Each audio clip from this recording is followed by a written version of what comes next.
we should have done that, okay, during the first few minutes. But okay, so I think I can repeat some things as people haven't been tuning in yet. I can check, of course, if we have anyone watching, sending us comments. But I think that was kind of a test, so we can just repeat a few things now. We're on our first live with English Tuition Academy. One of our English tutors is Kostas Papamitrou. We shared a few details about his CV and what he's been doing the past few years. He has been teaching academic English in universities. He recently got his PhD in Applied Linguistics, and he's got over 15 years of experience. So I guess you will soon be a doctor, Dr. Konstantinos. Yeah, for me, it's like, it's only a matter of days now. Anytime soon. Yeah, and I'm aware that you have taught at leading institutions such as the University of Leeds, Hmm. and you are taking part in this discussion today as an expert in what? In curriculum development, in educational technology and language acquisition. So you've been teaching Arab students, Asian students in Leeds, Hmm. and you can share your knowledge and your expertise on teaching English abroad, how teachers can start their adventure, because we've got Hmm. like many colleagues from different countries, especially from Greece, who would be interested in teaching abroad, and things have changed lately. So we could give some insight on what is going on regarding teaching abroad. And we can talk about today mastering learning with online platforms. So we can share a few online platforms. I could possibly share my screen and share a few. Okay. Um, so yeah, mm, a few things about me. Yeah, I'm an English teacher in England for the past 9 years, and I've been teaching adults the past 5 years in colleges and universities. So yeah, we're happy to be with you today and having this live discussion. Right, so shall we start with the qualifications that you need to teach English abroad? Off we go. Yeah, off we go. Basically, I'd like to say that before we get into the qualifications part of our discussion, I think that it's important to have, the mentality of like, going abroad, and, get in touch with other people, get in touch with other tutors, and obviously, get experience working with foreign students. It's so funny when we talk to our students. I mean, I used to do that as a teacher here in Greece. And we've been talking about how important it is to get in touch with people moving abroad, other cultures, civilizations, how things broaden up your horizons and open and make you a more accepting, open person. Things like these, which feel like they're more theoretical at times, suddenly become part of your reality. And this is a huge test on yourself. Like, this is where you feel like whether you're ready to actually make this step and, get out there and, get to interact with all these people from all these different backgrounds or not. So yeah, first of all, it's the mentality, okay, that one must have in order to, experience teaching abroad. It's not just for money reasons, as some people might be viewing that. It's how willing and how open you are, as a person, as a teacher, as an educator, mostly, to be out there and get to experience whatever teaching other people from other countries might give to you. And this, I think, it's more important when it comes down to Greek teachers because we have this mentality, of we get our degrees and we have this feeling that our degrees are so powerful that we can do anything, that so many doors are going to open for us. And it's also how the educational system here in Greece is being structured. We need to get our teaching license at some point and then start working in language schools, and probably apply for teaching positions at state schools. And I feel that we're kind of secluded when we're into this entire process, because when you finally when you leave the country and when you actually go abroad and when you start realizing what it actually means to be an English teacher and what kinds of qualifications and skills he needs to have in order to be able to be an effective teacher, the world changes, right? I feel it happened to me, when I first left Greece back in 2014 to go to the UK. I felt like, the world suddenly opened up, like it grew up exponentially, like everything expanded. I was like, what am I doing now? What's next? What am I expected to do? Um, I think that, it's probably something similar happened to you. Okay, I think it's only natural for some people who have some specific things in mind when they get to interact with what TESOL means, in the UK setting, in the American I think. setting, in like Yeah. English-speaking countries, in the European countries, in Asian countries. Things change so much. So after this mentality, like having the mentality to get abroad, to go outside and start looking for opportunities, you need to have qualifications. And unfortunately, just having your degree is not enough. Your Okay, BA, yeah. We both got our bachelor's degree in the Mhm. National Kapodistrian University of Athens, English Language and Yep. Literature, right? So that was the starting point, really. And my experience is just teaching in British, institutions, colleges and universities. And it was exciting itself because, the UK is a melting pot, and just having the opportunity to come into contact with different, students, different ages from different countries with different pronunciations, with different language needs, that in itself made it exciting as an experience. Um, Let alone you having taught, I didn't mention that actually when I introduced you to our audience, that you've been teaching in Kuwait and China for a bit. So Yeah, I mean, must have that, been, that happened after my master's, right? So after my master's, I actually got a teaching position in China, and then I moved on to Kuwait, and then back to the UK, where I did my PhD. But I still had the opportunity to teach Asian and Arab students, as part of the pre-sessional courses at the University of Leeds, and more which recently. was the qualification that opened the doors for you to go to China and teach in a language school there? Right. Okay. So, what was the qualification? Right. I mean, the most important thing was the fact that I did my master's, and um, I mean, I did my master's at a UK university. It wasn't like a Greek Okay. university or some random European university or something that I did online. It Mhm. was I was a full-time student in a UK university. I got my master's degree. Okay. I became aware from the very first month in my master's, while talking with people who used to be classmates and who had more experience compared to myself, like when it comes down to teaching English. So I was aware that you need to have qualifications, right? Qualifications that are universally acceptable by international language owners or recruiters, who uh, qualifications that do say that you are fit to do your job. So I had the opportunity to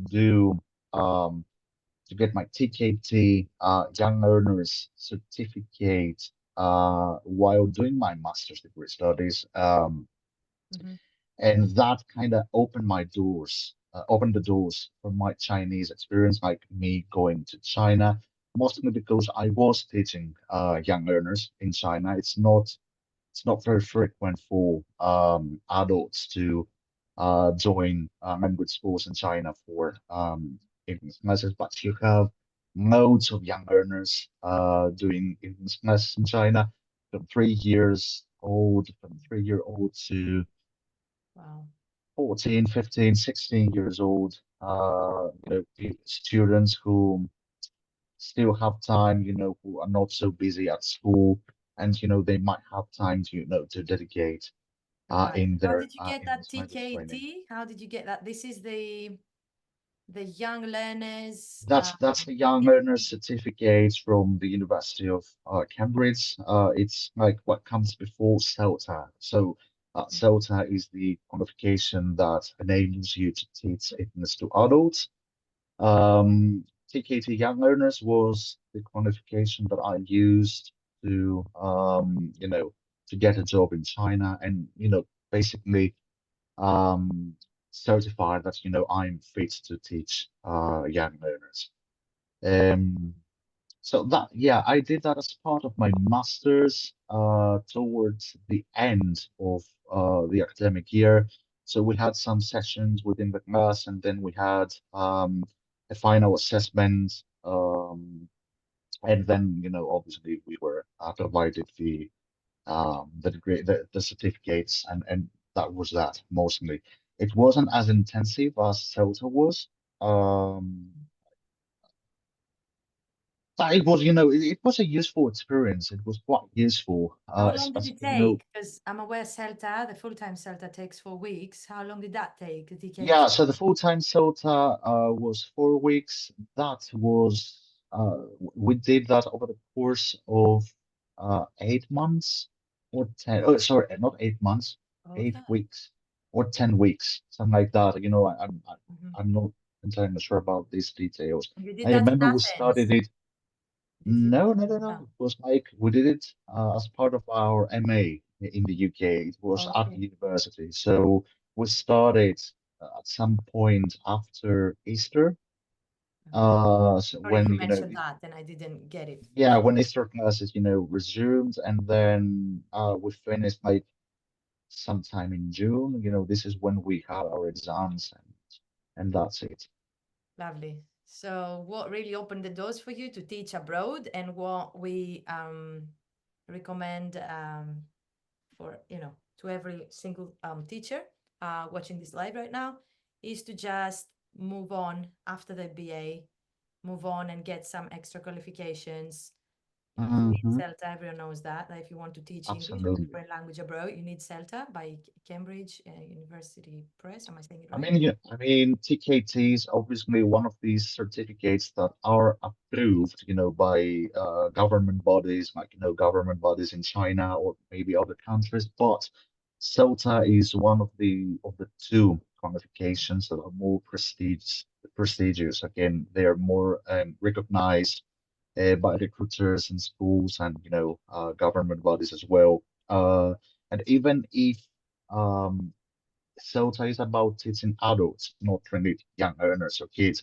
The skills are the same. Okay, the mentality is the same, the training is the same, and So, um, up to this day, it's still, even if you have to teach young learners, even if you have to teach kids or teenagers, still need to have the SOTA. People are asking you to have this particular certification or Trinity SOT, which is another. Trinity. UK teaching qualification that is also quite a prestigious one and widely recognized Hmm. abroad. What opened the doors for me was my master's degree in TESOL, teaching English Hmm. speakers of other languages. So when you apply for jobs, they ask for either CELTA or a master's degree in Hmm. TESOL. Hmm. You did your master's in the UK as well, okay, and that I says a didn't, lot. Costas, I Oh, didn't. you didn't you? Thing. I've got Greek qualifications from Greece, from the Greek Okay. Open University. The Greek Open University. Okay. Mm.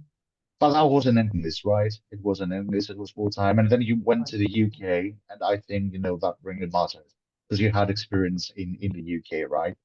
I did, yeah. I think this is what really counted. Yeah, when I had those interviews with the University of Nottingham and yeah, Nottingham Trent University. I think my experience in the British education system in British schools, I think that experience counted. Yeah, and obviously, Mm. if you can answer the questions well in an interview, Yeah. and expand and elaborate on your answers, because there are specific questions. I remember that there were specific questions on how would you teach criticality in academic English courses, critical thinking, how would you apply that in one of your Hmm. sessions? So the questions were a bit, challenging. How would you teach, the different points of view Okay. in a university setting? So they wanted you to elaborate on these issues, as a Mm. as a practitioner. How would you, teach that? How would you teach 18-year-olds, foundation year students, 17, 18-year-olds, practically, what kind of activities would you do in your sessions?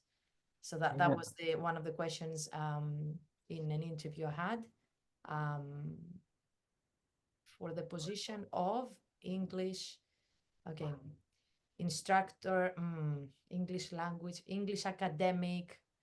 Um, wait, I have to put I have to phrase it in the right order.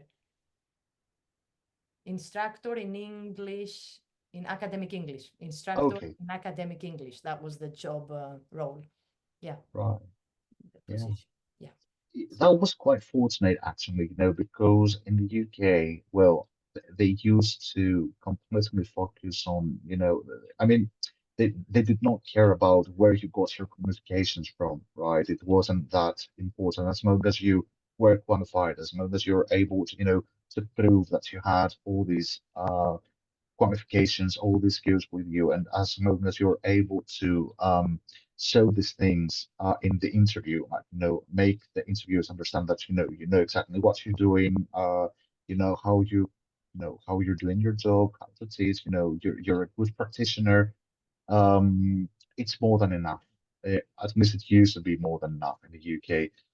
In China, it was a little bit, it was more difficult considering that they have um, they're very strict when it comes down to non-native speakers. Okay, I mean, I'm talking about teachers who don't come from the UK, the US, Mm, the what else? South Africa, New Zealand, Australia. All these countries where English is like the official state language, and mm, no matter how many years you might be teaching, no matter how much experience you might have, as long as you don't have the passport, mm, you're not enough for the system. Of course, probably having UK qualifications, might have, made might have helped me actually go there. Might have opened that door. mm, Otherwise, I think it would have been way more difficult than it actually turned out to be for me. And it keeps getting difficult. Of course, Chinese nowadays they're still open. I mean, they have job opportunities for European country teachers as well. People who can display, a good accent, proper speaking skills, not having like, a heavy accent like, some people from different parts of the world might have. So I think that things are changing there as well, slowly but steadily, but it can still be a little bit tricky, But a little bit challenging. the unfortunate thing is that if you want to travel to England to teach, you can't do it at the moment because of Brexit. So we're the lucky ones that had this opportunity to come and teach in a summer school, in a British summer school, or in a British university, doing sessional and pre-sessionals, Hmm. sessionals and pre-sessionals. Is it worth explaining what's the difference between sessionals in a university and pre-sessionals? Shall I go Yeah, ahead and why not? explain? Why not? So Yeah, sure. pre-sessionals are the courses, short courses that take place before the university courses start, the summer courses. Mhm. And sessionals are the sessional main courses that take place during the academic year. Throughout the year, So you yeah. can teach foundation year students from September till May, April. You can teach them academic English because they need to improve their presentation skills, essay writing skills, and all kinds of skills, really. And you've got these Mhm. assessments every 4 months. So these are called sessionals in academic settings, and the pre-sessionals take place before pre. Okay, that's why they Yeah, call so during the summer, yeah, throughout the summer, yeah, the summer season. And, these courses are mostly for people who haven't been able to prove that they have the required English language teaching level that each department and each university asks. So those of you who don't have an IELTS of 6.5 for bachelor's courses or 7.5 for master's degree courses, they have to do these courses, either during the summer or they are called pre-sessionals, as you Mhm. very correctly said. So if they get the required marks, they're able to progress in their final studies. If they don't get the required grades, they might still be accepted at the university, but they will have to do the year-round foundation course, the sessional courses, where they still practice their language skills, attending courses that focus on the four main skills: reading, writing, speaking, and listening, helping that they can get the level they need in order to be able to graduate, complete their studies with success. Exactly. Well said. Mhm. Yeah. Great. I think we can move on to the second topic of today's discussion. What do you think, Yeah, Kostas? the second topic of our discussion. I mean, and it's very, I'll say I can't find a word now, but it has become very, very relevant, especially after COVID and after the pandemic when Yes. everybody, had to shut themselves inside their houses and see how they can move on, how they can work, how they can occupy themselves, keep themselves a little bit busy and productive at the same time. So Yeah, even optimizing if your learning experience has been a thing. Mhm. Yeah, how to optimize your learning experience, even remotely through distance education. Yeah, Hence, and online platforms are on the rise. Yeah, mhm. And remote learning has actually become more and more successful, and it keeps growing over the years. So, if somebody gets the necessary qualifications, they can be either hired, by online schools, and it's way easier for someone to be hired by an online school, or they can start their own schools, they can provide their own teaching services to students, such as and yourself, this is Victoria. tying very well, yeah, with what we're doing actually in English Tuition Academy. So the whole thing started in 2020 when more and more students, especially Greeks in the UK, wanted to, start online classes. They didn't want to mingle with others and they wanted to have Zoom classes online. So that's how in 2020 English Tuition Academy came into existence. I had so many online students the years 2020 to 2022. 23, and then a year ago 2023 this expanded to a proper school with teachers, with more teachers teaching Greek and English. And one of our English tutors, of course, is you, because you can help our students in a special way. Not many English tutors teaching English can assist students, can customize their classes, and especially I think you can help specifically students who are looking into moving abroad, studying, Mhm.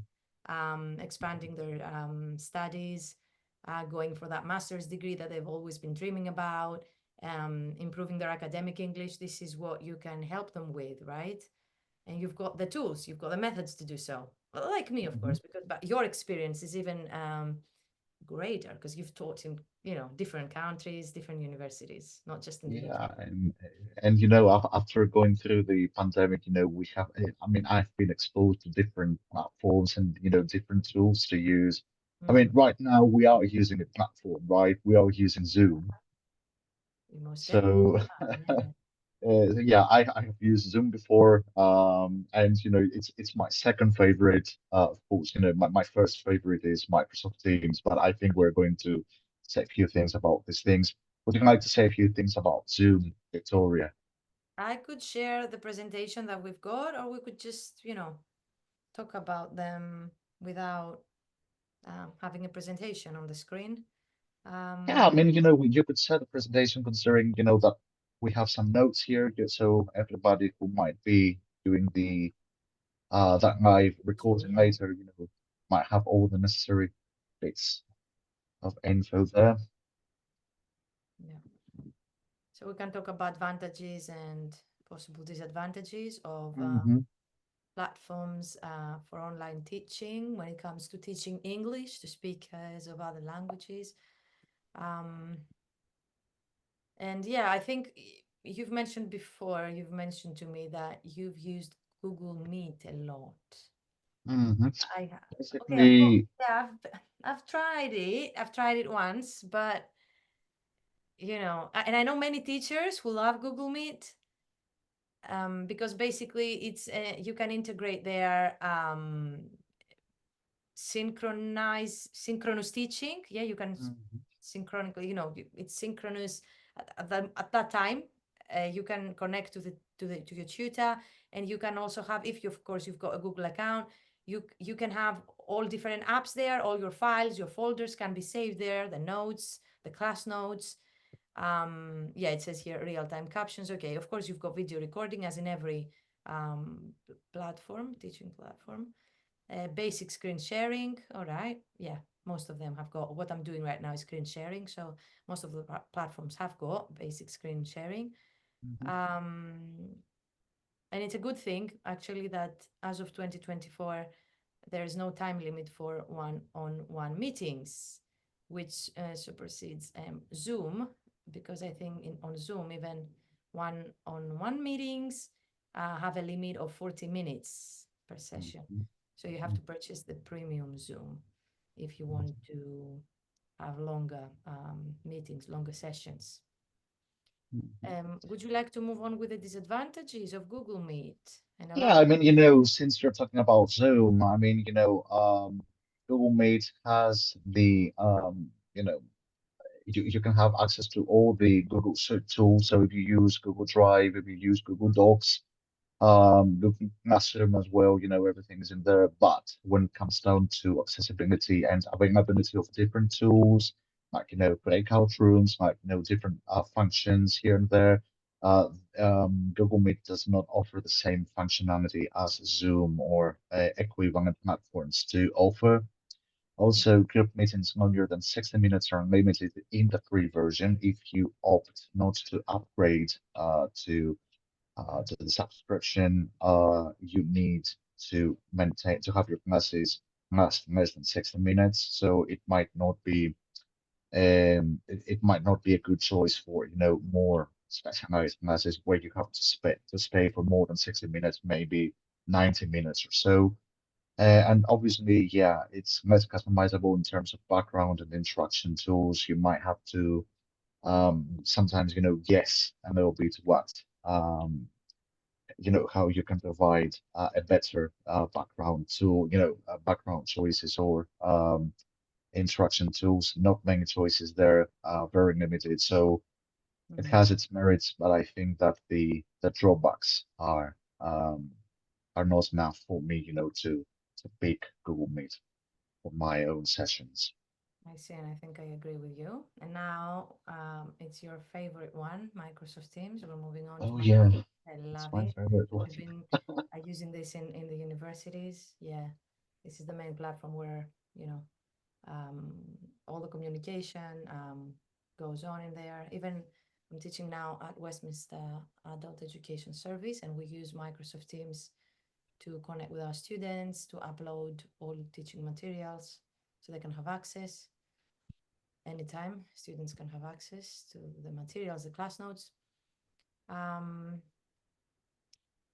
Yeah, I can talk about certain advantages. There are certain positives there. Of course, you can. Okay, of course, it's called Microsoft Teams, so it is integrated with Microsoft Office because Microsoft is the company that really created Microsoft Teams. Same one that created Microsoft Office, and you can share straight away documents like Word. Everyone knows Word and PowerPoint. Of course, there's the option of breakout rooms, as in Zoom, I would say. You can split the class into groups. Of course, you can screen share, as in most platforms of that kind.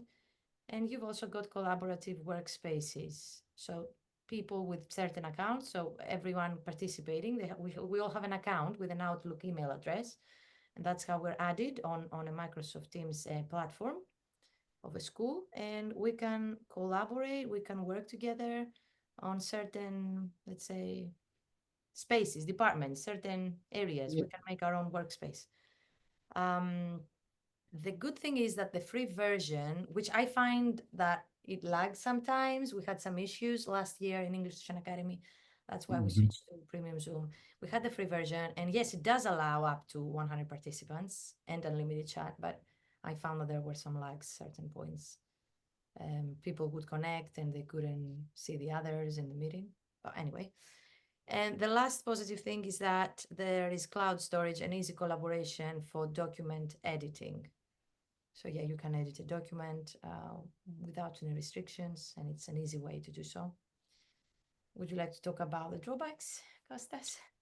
Yeah, so I mean, this is considered to be a drawback in that case. It's definitely not a drawback, for me because I keep using Microsoft Teams like permanently due to my employment at university. But it can so what it says here that it can be complex for beginners due to its many features and settings that are being added all the time. Yes, this can be true, and this can really confuse people, especially people who haven't touched Microsoft Teams for quite a long time.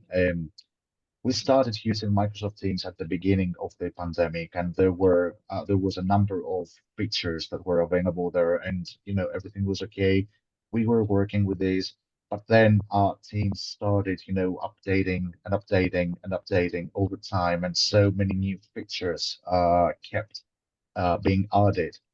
So eventually, there were people. I had some colleagues in Leeds who um, didn't teach for like a year, and then they came back like 2 summers later, and they were so confused, like with how they were going to access everything, like the recordings, the location of the recordings, clouds, systems, cloud settings, and so many different features out there. It kept it was a little bit horrific for them.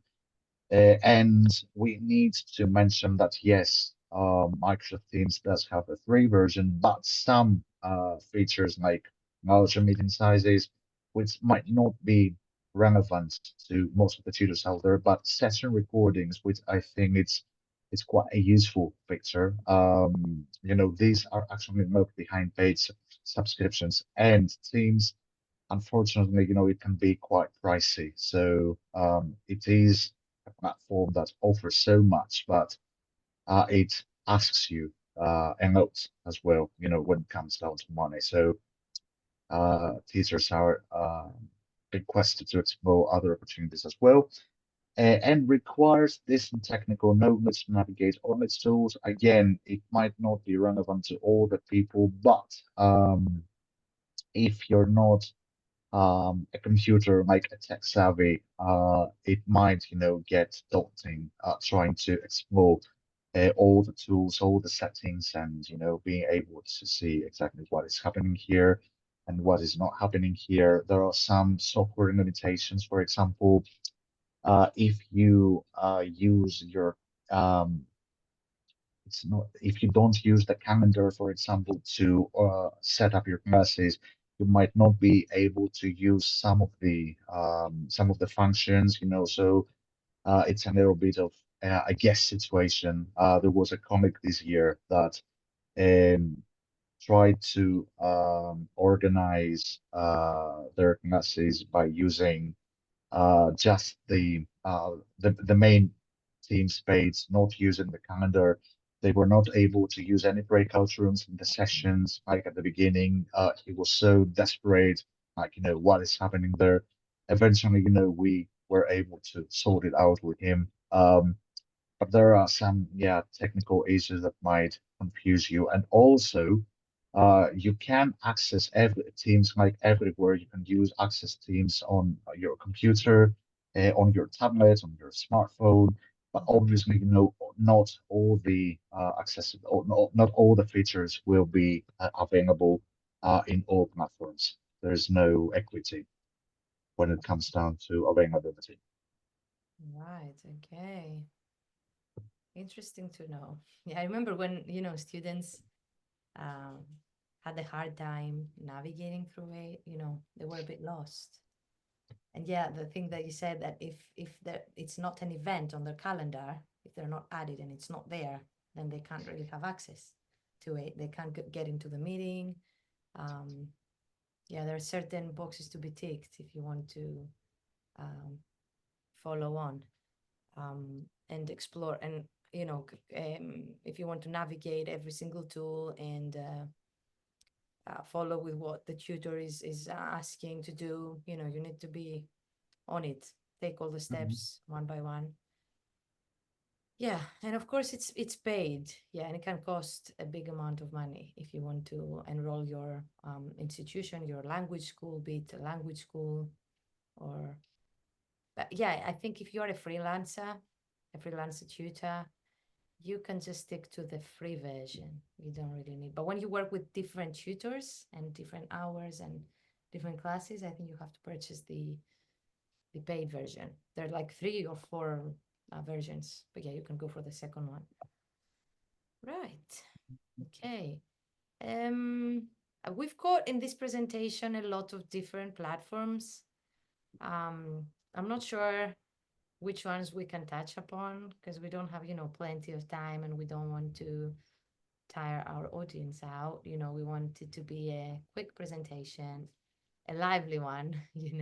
I don't want to exhaust, our audience with details. And I think most tutors would be aware with Skype. Like everyone should know what Skype is. I Everyone mean, has. everybody started with Skype, right? You know, I remember like the first online tutors that, you know, the first online tutors that were advertising their services and some schools. Well, I'm talking about posts like 6 or 7 or 8 years ago, but you know, they were really using Skype at that time. You know, it was a thing, and it might still be a thing. You know, for people who, especially, you know, don't have a good internet connection, and you know, there might be, you know, some connection issues, no bandwidth. So Skype might be a good choice even today with Teams, you know, occupying more and more of our daily communication requirements. But you know, it's still there. It's still there for those of you who might need, you know, might need it for students, you know, in low connectivity areas. But you know, it's for me, it's an outdated technology. Again, there are so many things, so many technologies, so many platforms that are doing things better than Skype does Definitely better today. than Skype. And every time I was trying to use Skype with my students, I always had some issues, some problems. I found it to be a very like heavy software kind of program, it couldn't run properly. I don't know what the problem was. My old laptop back then, or even with my new MacBook, I couldn't really use it properly. We had issues. The connection was lost. I don't know, but when we switched to Zoom, the next, half an hour, everything was fine. So, Mhm. I don't know. I never liked Skype when teaching students. Of course, I could, call my family back then, but yeah, not for teaching. It wouldn't, when you were trying to screen share, some, was frozen, the screen was frozen, they couldn't follow, they couldn't hear you. We had such issues. Um, how many more? Okay, how many should we touch upon? Because we've got class in Moodle. Yeah, Moodle is an important one. LearnCube, Adobe Connect, GoToMeeting. Just flicking through them. GC, okay, GC Meet, Blue Jeans, Trello, Kahoot. Okay, so shall we move on to Moodle? Yeah, we can talk about Moodle. Yeah, Moodle when it comes down to with big move buzzwords, it's integration modes, technologies that actually transform Moodle and make it more relevant for teachers and students. You're able, to customize your online classes, the way you actually want. Put features like online quizzes, for discussion forums, upload your assignments there, and provide feedback, monitor feedback, add the grades if you are still providing, grades. It's a tool that is being used by universities mostly. We used Moodle in Kuwait, but As well, yeah. when you add big move button mode or Jitsi mode on, you basically transform the entire experience and make it more relevant to a school, to a tutor with quite a big number of students, maybe 20, 30 students. So, it helps them, to monitor everything that they're doing as part of a class, and then provide all the tools, everything that enhances their learning experience. Quite useful. The only disadvantage I would say regarding the Moodle is that it can take way a long time for you to set up. So if you don't have experience, if you haven't worked on platforms like these, it can take up a lot of your time to properly set up.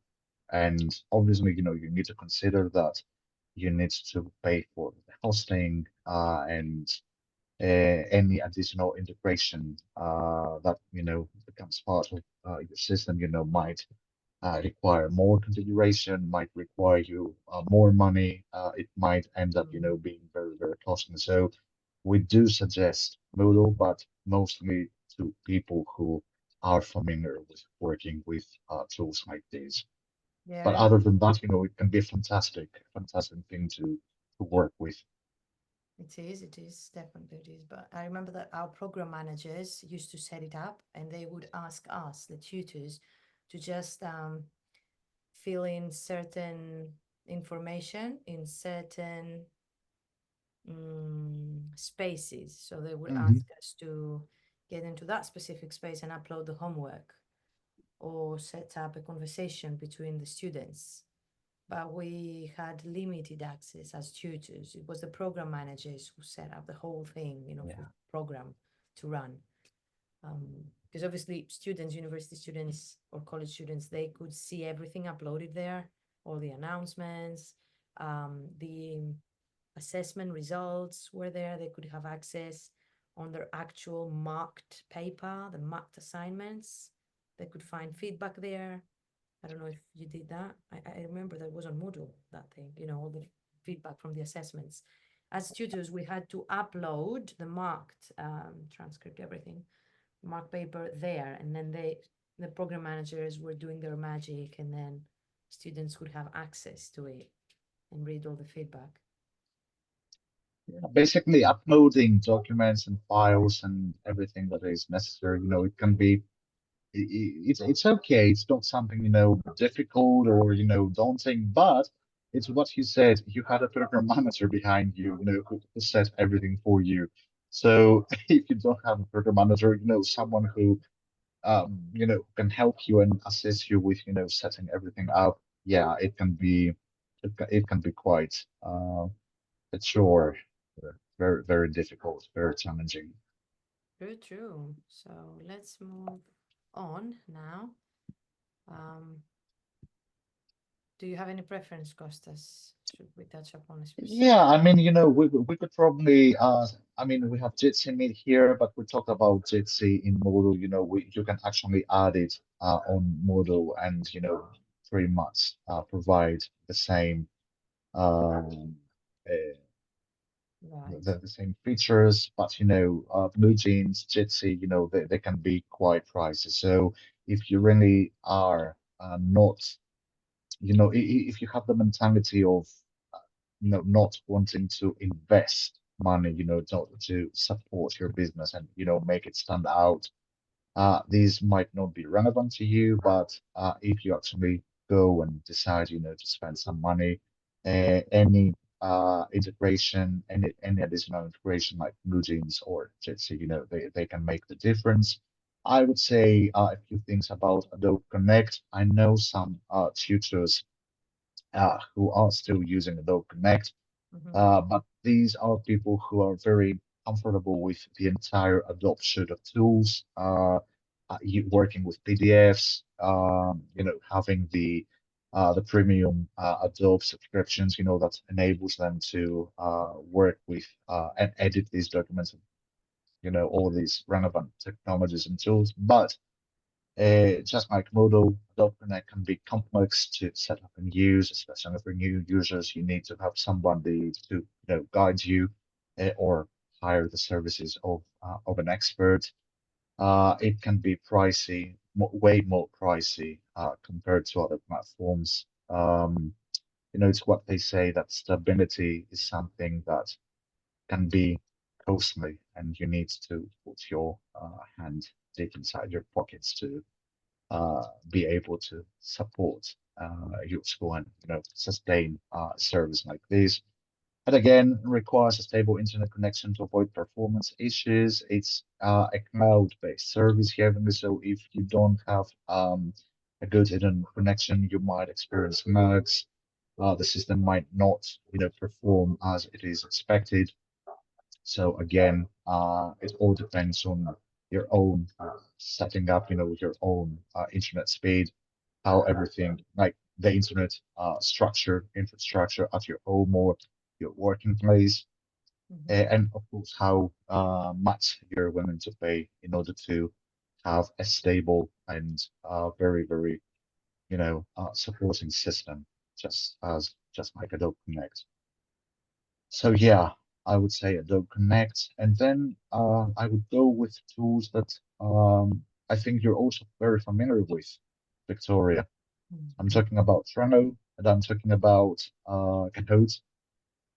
Um, we are not using Trello in English Tuition Academy, only if, a tutor um, organizes their lesson around this. Instead of actually Trello in English Tuition Academy, we use Padlet, and they're Padlet, yeah. similar.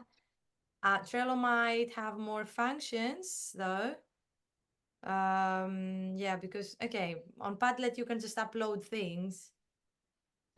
You can't really track the students' progress. You can organize lesson plans and you can manage tasks, but yeah, I think Trello offers more. Because yeah, of course, there is a visual interface with boards, lists, and cards to help manage workflow in both in Trello and Padlet. But you cannot integrate with other tools like Google Drive on Padlet. This is my impression. Hmm. Um, yeah, but in Trello you can, obviously.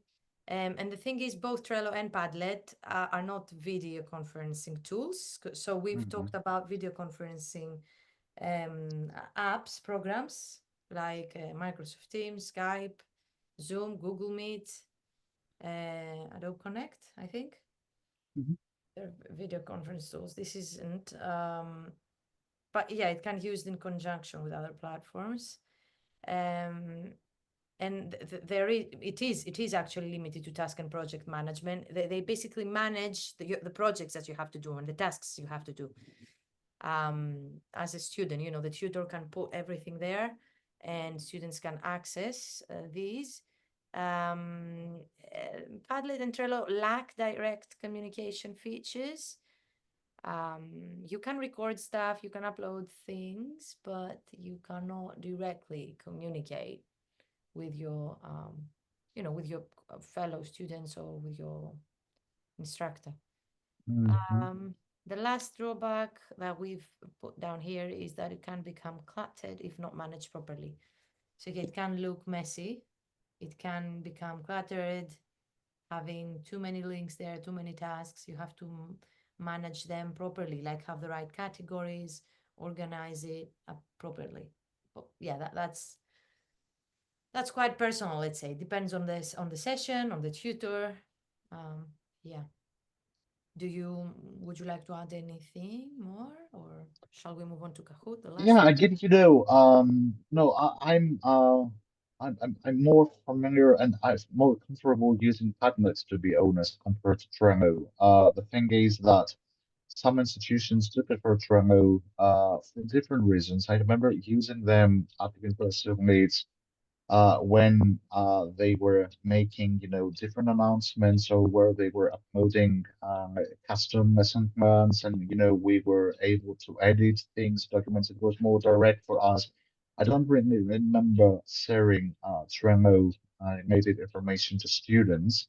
It was something that was used internally, and honestly, it was much better and faster compared to like going to SharePoint, or any other cloud-based service, which usually is part of Microsoft Teams, for example, and other relevant tools. However, I'm going to stick into the final point. It can become very cluttered if not managed properly. So, very, very quickly, it will be very, very difficult for us to find exactly what we needed to do and focus on working on Trello. So that was something that we kind of abandoned later on in later years, but still, it can be a useful tool according to the number of the tutors, like working in an online school, or according to the number of students you have. You can do pretty much everything that you can do with Padlet, and I think it's much easier for students to access it, like compared to Padlet. Great. Okay. Moving on to our last platform. This is my favorite one. And we're talking about Kahoot, of course, which has evolved tremendously the last few years. It's Can't a believe quiz how platform. much this has grown up. I can't believe how much this has grown up, really. Uh, when did you first start using Code, Victoria? I think it was in 2018, Hmm. not earlier than that. Yeah, at Nottingham Trent University, at the International College there, with foundation students. Yeah, it was so exciting. Like all the students, they still are excited when I mention that we're gonna, play a Kahoot quiz. It's so competitive, so fun at the same time, and all these different colors make it, I don't know, so uplifting. It just uplifts you just to, tap on your phone and try and give the right answer. And it's okay if you're not the winner. It's so fun that, it gives you a nice, feeling at the end of the day. It's like, yeah, it's a game-based learning platform, basically. I guess most educators would be aware of Kahoot. It's amazing that you can reinforce vocabulary, grammar, and comprehension through interactive quizzes that you can look up on the search tab. If you've got a subscription, of course, because you have to pay for it. I don't think it's free when you register. You have to pick. Yeah, I think there's no free option at the moment. The free one doesn't give you access to the quizzes that other tutors, other educators have uploaded. Yes, yeah, yeah, yeah. That's right. Yeah, that's It right. doesn't. So now you have to pay for it. I've subscribed to the annual, I think, basic version that gives you access to all different quizzes globally online, because there are tutors from all over the world that have uploaded quizzes not just on grammar, because we want to teach like grammar, vocabulary, but it's about everything basically, like math or geography, history, biology. Any kind of educator have uploaded um, um You can just test anything, you can test vocabulary, you can test grammar, you can test, academic English terminology, anything you want, you can just go there and, make your quiz and just do it. It works, and it works so well. It does. You can And also customize it. You can make your own quizzes yeah, based on what you've taught, But this takes some time though, for a teacher to create their own Kahoot based on the class notes or based on the last few sessions. It takes like, yeah, a couple of hours, 2 hours at least. it does take time. You know that you're going to create something that is going to be effective and it's going to work, and you know that students are going to love it. They will love it every time. It's the same thing. My Arab students used to love it because we didn't allow them to have phones in the class. Like all the time, we were kind of hunting them down, and that was the only rightful excuse they had, to take their phones out, Outlet. and Yeah. start using them. Um, I was surprised because I didn't use codes in 2020 because it was a transition period, and we kind of we tried to focus on specific tools and technologies because we were trying to organize the online component of the pre-sessional courses. So when I got to access Kahoot in 2021, so next summer, I was shocked with all the changes that Change a lot. that have been made, and if you actually pay for the subscription, there are so many new things you can actually do instead of having like the traditional quizzes. Um, can you say a few examples, Victoria? I remember that there were like some different. Yeah, I mean, not the traditional quizzes like with A, B, C, or D, but there were different like Presentations. Now you alternatives. can make even presentations Yes. like on PowerPoint. You can have presentations. You can teach things. It's like a having your slides there, or even your questions, the way they are structured. For example, it's not like ABCD. Yeah, it's not multiple choice questions. You can type, or you can order words in a sentence. So there are Mhm. different types of questions, not just multiple choice questions, but typing ones, ordering ones, cloud-like ones. Like it used to be like a question, like a cloud, and you had to prioritize things. So Mhm. prioritization questions. I haven't explored, all the different functions, and uses, but that's what I remember. But the exciting thing, even more exciting, is that when you have a quiz and you can play it live, then you can assign that very quiz to your students. And Mhm. it's on, there is a link for 40 days, and they can access that quiz for 40 days, and they can practice as much as they can. And they love it. They love to go back and replay the quiz and see That's how many fantastic. mistakes they've made, if they've improved. So this is an amazing platform to learn, and we use it a lot in English Tuition Academy, as well as in British universities, colleges, and so on and so forth. Even in Kuwait, did you use it in the university in Kuwait? Yeah, of course, yeah. I would like um, I would use it as part of the revision, because I was teaching reading writing in Kuwait, so there was like lots of vocabulary for them to remember.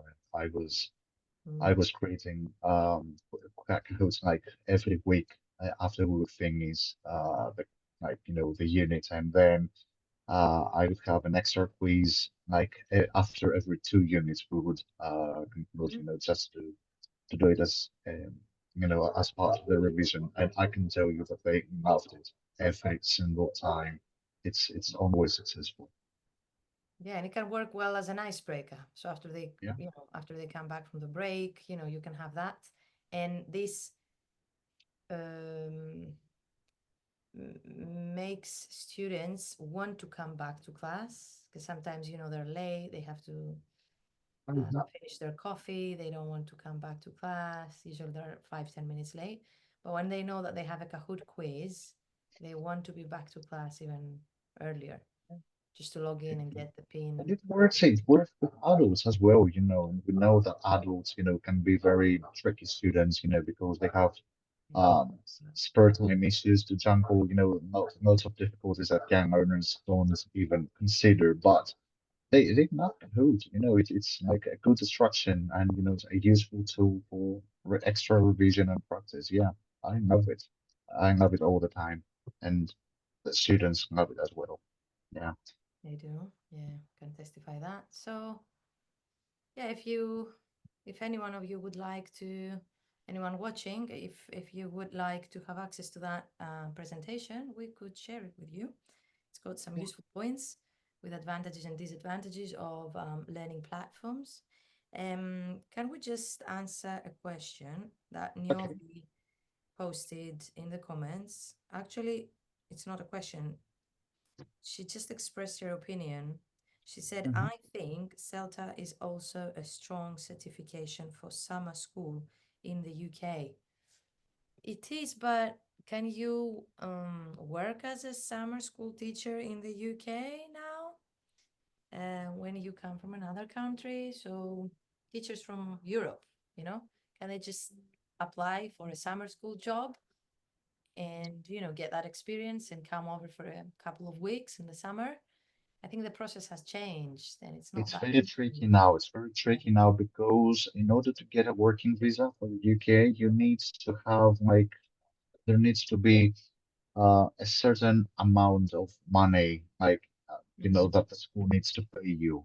And summer schools don't. As you can see, most of the UK summer jobs right now, they explicitly say that you need to have working rights, working and living rights in order to be employed in these to be considered for this spot. So if you cannot really prove that you have working and living rights, it's even a SOTA is not enough.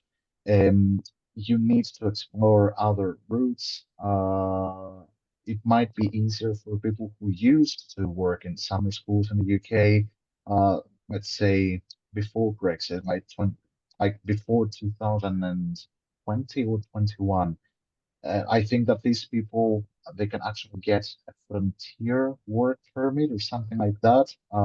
Because I had a colleague who was actually coming back to the university every summer because they used to work every year, and then after Brexit, they were not able to get their status. They were not able to apply for a pre-settled or settled status. So they were actually able to apply for the work frontier permit, which actually allowed them to come and stay permit. 3 months, 6 months. I'm not sure about the duration.